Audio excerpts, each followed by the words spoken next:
এমন কোনো পরিবার আপনি পাবেন না যে পরিবারে সামান্য মাত্র অশান্তি নেই। প্রত্যেকটা পরিবারে, প্রত্যেকটা জীবজগতের এটা নিয়ম যে একে অপরের সঙ্গে কখনো কখনো একটু কথা কাটাকাটি হওয়া, এ করা ইত্যাদি ইত্যাদি থাকে, তারপরে কিন্তু একটা সুসম্পর্ক থাকে। আপনি পশু পাখিদের মধ্যেও দেখবেন। তো পরিবারের ক্ষেত্রে মানুষ তো বুদ্ধিদীপ্ত জীব। কারো কোনো কথা হয়তো স্ত্রী তার স্বামীকে এমন একটা কথা বলো, তার সেন্টিমেন্টে লাগলো, বা সন্তানকে একটা তার বাবা বা মা এমন একটা কথা বলো, তার সেন্টিমেন্টে লাগলো।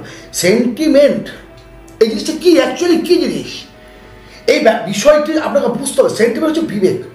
তাহলে কারো মনে আঘাত দিয়ে কথা বলা চলবে না। সেটা আপনি স্ত্রী হন, আপনি সন্তান হন, আপনি কন্যা হন, আপনি বাবা হন, যা কিছু হন না কেন, চেষ্টা করবেন কারো মনে আঘাত দিয়ে কথা না বলতে। কারণ কি, আপনার মনে যদি কেউ আঘাত দিয়ে কথা বলে আপনার খারাপ লাগবে, অনুরূপ নিয়মে তারও খারাপ লাগবে। এখন কথা হচ্ছে যে এর মাঝেও যদি অশান্তি হয় তখন কি করবেন? তখনটা কি করবেন? Is the best killer of enemy. শত্রুতা যদি বাড়াতে না চান, যখন উত্তপ্ত লাভা বেরিয়ে আসছে আপনার স্ত্রীর মুখ থেকে বা আপনার স্বামীর মুখ থেকে, নিজেকে একটুখানি সাইলেন্ট করে নিন। সেই মুহূর্তে যদি আপনি তর্কে জড়ান, সেই মুহূর্তে যদি নতুন কোনো যুক্তি দিতে যান, তার মাথায় কোনো কাজ করবে না। সো সেই সময় সাইলেন্ট থাকাটাই হচ্ছে বেস্ট পলিসি।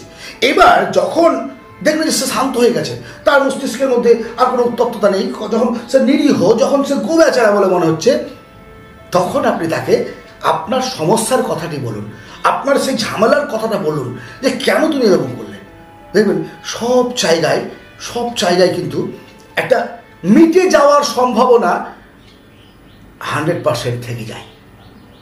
সেটা বন্ধুবান্ধব হোক, সমাজ হোক, প্রকৃতি হোক, পরিবেশ হোক, সন্তান হোক। আমি বারবার বলছি, পারিবারিক শান্তি মানে শুধুমাত্র তো নিজের চার দেওয়ালের মধ্যে অবস্থিত মানুষজনের মধ্যে শান্তি, সেটা নয়।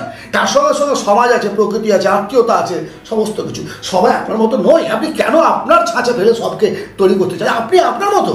আপনার সন্তান কেন আপনার মতো হবে? আপনার স্ত্রী আপনার মতো কেন হবে?